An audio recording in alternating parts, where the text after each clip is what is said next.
Phone tapping కేసులో మాజీ police అధికారి ప్రభాకర్ రావు ముందస్తు బెయిల్ పిటిషన్ పై పోలీసులు కౌంటర్ దాఖలు చేశారు. ఈ కేసులో ప్రభాకర్ రావే కీలకమంటూ ఆ కాపీలో పేర్కొన్నారు.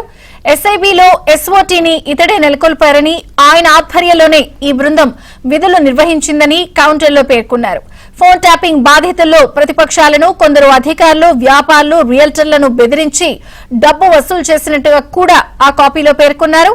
ఐపీఎస్ అధికారిగా విరమణ పొంది చట్టపరంగా దర్యాప్తుకు సహకరించడం లేదని పోలీసులు కౌంటర్లో ప్రధానంగా పేర్కొన్నారు.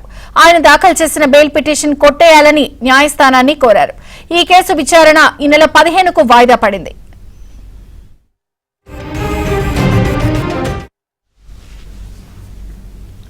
మరోవైపు రేపు మరోసారి సిట్ విచారణకు హాజరు కానున్నారు శ్రవణ్ రావు. ఇప్పటికే 2 సార్లు విచారించింది సిట్.